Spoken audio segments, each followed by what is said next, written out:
नमस्कार दोस्तों, मैं न्यूट्रिशनिस्ट हरिंदर सिंह वालिया आप सबका अमन हेल्थ गाइड यूट्यूब चैनल पर सबका स्वागत करता हूं। दोस्तों, आज हम चर्चा करेंगे कि हम जल्दी जल्दी बीमार क्यों पड़ जाते हैं और ये भी चर्चा करेंगे कि हमें भोजन जो है वो कैसा खाना चाहिए, क्योंकि भोजन ही एक ऐसी चीज़ है जो कि अगर हम सही खाएं तो हमारे को दवाई की ज़रूरत भी नहीं पड़ेगी, और अगर हम भोजन सही तरीके से ना खाएं या सही भोजन ना खाएं तो हमारे को मेडिसिन्स की ज़रूरत पड़ेगी, क्योंकि हमारी जीवन शैली जो है उस संबंधी जो विकार हैं वो हमारा अनहेल्दी आहार, गलत खान पान या फिर शारीरिक गतिविधि हमने बहुत कम कर दी है अपनी। हम जो है वो लग्जीरियस लाइफ जीना पसंद करते हैं, तो उसके चलते हमारे जो ये वकार है ना, जीवन शैली में हमारे जो वकार हैं वो बढ़ गए। आपने देखा होगा कि आजकल जो है वो बच्चे तक, बड़े तो बड़े, बच्चे भी जो है वो जंक फूड के आदी हो गए हैं। जंक फूड खाना वो पसंद करते हैं, फ्राइड फूड खाना पसंद करते हैं, फ्रूट खाना ना पसंद है उनको। तो होता क्या है कि ये जो खान पान है ना, ऐसा खान पान जो है ये हमारी पाचन क्रिया को बाधित करता है। आहार लेना भी एक कला बन गई है। जो हमारे ऋषि मुनि आचार्य हैं उन्होंने हमारे को ये गाइड किया है कि हमें हमेशा गर्म भोजन खाना चाहिए, ठंडा भोजन नहीं खाना चाहिए, क्योंकि गर्म भोजन जो है वो जल्दी हजम हो जाता है और ये मेटाबॉलिज्म को भी बढ़ाता है। आयुर्वेद के अनुसार जहाँ गर्म भोजन खाने की सलाह दी जाती है वहाँ ये भी सलाह दी जाती है कि ये भोजन जो है ये थोड़ा सा तैलीय होना चाहिए, क्योंकि इससे हमें स्वाद और ड्राइनेस से राहत मिलती है। ऐसा आहार जो है वो शरीर की धातुओं के निर्माण की प्रक्रिया में भी सुधार करता है। इसके साथ ही शरीर की ताकत भी बढ़ाता है।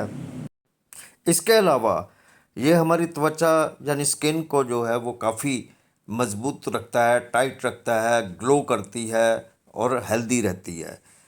आयुर्वेद के अनुसार भोजन को अगर उचित मात्रा और उचित समय तथा उचित स्थान पर पूर्ण कंसंट्रेशन के साथ अगर खाया जाए तो यह भोजन आसानी से पच जाता है और ये हमारे शरीर को ताकत भी देता है, ऊर्जा भी पूरी देता है। लेकिन ये भोजन जो है ये सेलेक्ट किया जाता है व्यक्ति विशेष की प्रकृति, आयु, आवास यानी कि वो कहाँ रहता है उसके अनुसार भोजन लेने की सलाह दी गई है। इसलिए हमें विभिन्न जीवन शैली संबंधी विकारों को रोकने के लिए आयुर्वेद में वर्णित आहार और आहार विज्ञान के सिद्धांतों को अपनाना होगा।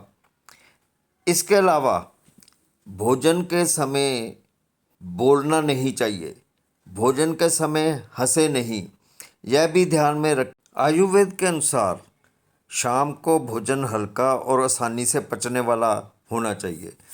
भोजन को ना तो बहुत जल्दी में खाएं और ना ही बहुत धीरे धीरे, ताकि हमारा पाचन जो है वो ठीक रहे, क्योंकि तेज़ी से खाने से हम लोग कम खाएंगे जबकि धीरे धीरे खाने से हम अधिक खाएंगे।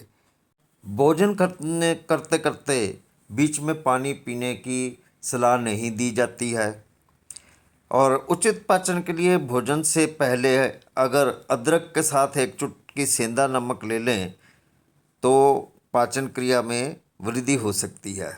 आयुर्वेद में ये भी जानकारी दी गई है कि भोजन किस रिदम से खाना चाहिए, यानी पहले मीठे पदार्थ खाएं, उसके बाद खट्टे और नमकीन तथा बाद में तीखे, कड़वे और कसैले पदार्थ खाएं, ताकि पाचन क्रिया जो है ये अच्छी बनी रहे।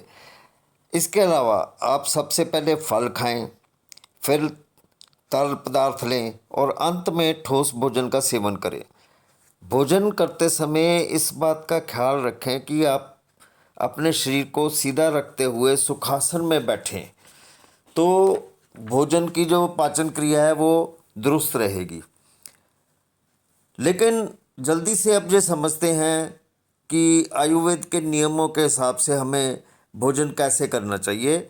शॉर्ट में हम समझते हैं जैसे कि हम पहले बता ही चुके हैं कि उचित मात्रा में गर्म भोजन लें, शीतल भोजन खाना चाहिए, पिछले भोजन के पच जाने के बाद ही दूसरा भोजन खाएं, गैर विरोधी गुणों वाले भोजन का सेवन करें, दैनिक आहार में सभी स्वादों को शामिल करें, जैसे मीठा, नमकीन, खट्टा, तीखा, कड़वा और कसैला, क्योंकि ये प्रतिरक्षा शक्ति प्रदान करता है। चलिए अब हम बात करते हैं उन भोजन के बारे में जो हमें इकट्ठा नहीं खाना चाहिए। इकट्ठे खाने से हमारे को नुकसान हो सकता है। जैसे कि मछली या उसका सूप जो है अगर हम ले लें तो उसके साथ दूध हमें या दूध से बने जो और चीज़ें हैं वो नहीं लेनी चाहिए। और इसी तरह दूध या दूध से बने उत्पादों के साथ मादक पेय पदार्थ जो हैं वो नहीं लेने चाहिए। और दूध के साथ मूली का सेवन करना भी उचित नहीं है। और इसके अलावा घी के साथ समान मात्रा में शहद नहीं लेना चाहिए।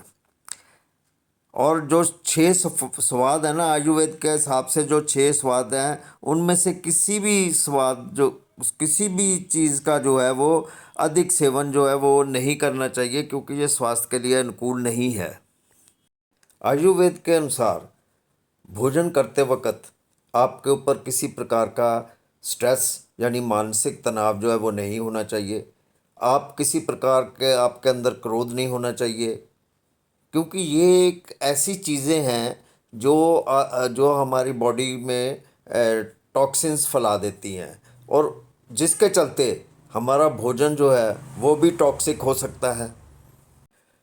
और इसके अलावा आयुर्वेद ये भी कहता है कि भोजन अगर कुर्सी पे ना बैठ ज़मीन पे आलती पालती मार कर बैठ कर अगर भोजन किया जाए तो उसका बहुत फ़ायदा हमारे शरीर को मिलता है। बात करें अगर जीवन शैली की, तो हमने अपनी जीवन शैली काफ़ी ख़राब कर चुकी है। हम जो है हम टेंशन में ही रहते हैं हमेशा। काम भी जो करते हैं वो भी हफड़ा दफड़ी में करते हैं, तेज़ तेज़ काम करने की कोशिश करते हैं, जल्दी से जल्दी ख़त्म करने की काम करते हैं। जल्दी काम ख़त्म करना कोई गलत नहीं है, लेकिन अगर सिस्टमेटिक तरीके से किया जाए तो वही काम जो है वो जल्दी ख़त्म भी हो जाएगा और आपके दिमाग के ऊपर टेंशन भी नहीं पड़ेगी। दूसरा, जैसे कि हमने शुरू में बताया कि हमने अपने खान पान में बहुत गड़बड़ कर रखी है। जंक फूड काफ़ी इंक्लूड कर लिया है, फ्राइड फूड काफ़ी इंक्लूड कर लिया है। इसके अलावा हम डब्बा बंद आहार के ऊपर बहुत डिपेंड करने लगे हैं, क्योंकि हम वो डब्बा बंद ले आते हैं, जल्दी से उसको गर्म करते हैं और खा लेते हैं, और ये जो है ये अल्ट्रा प्रोसेस्ड फूड बन जाता है। सो कई दफ़ा तो कई लोग जो हैं वो लिक्विड डाइट के ऊपर चले गए हैं। सो ठोस खाना खाएं और दिन में 5 दफ़ा खाना खाएं, यानी 3 जो है वो खाना खाएं, 3 जो है वो आहार लें, 3 जो है वो सॉलिड आहार लें और 2 जो है वो स्नैक्स लें। सो इस तरह 5 दफ़ा आप खाना खाएं और खाली पेट जो है वो ग्रीन टी कभी मत पिएं, नुकसान करती है। अगर किसी बिल्डिंग में आपने जाना है ऊपर, तो आप लिफ्ट की बजाय सीढ़ियों का इस्तेमाल करें, और हर खाने के बाद 10-10 मिनट अगर टहल लें तो बहुत अच्छा रहेगा। सो दोस्तों, ये थी कुछ टिप्स आहार के बारे और जीवन शैली के बारे। सो दोस्तों, आज के लिए बस इतना ही। उम्मीद करता हूँ आपको हमारी यह जानकारी और वीडियो पसंद आई होगी। पसंद आई तो हमारे चैनल को लाइक और शेयर ज़रूर करें और इस वीडियो को ज़्यादा से ज़्यादा फैलाएं, ताकि ज़्यादा से ज़्यादा लोगों तक ये इन्फॉर्मेशन पहुँच सके। सो बहुत जल्द ही मैं किसी नई वीडियो के साथ आपके रूबरू होऊंगा। शुक्रिया।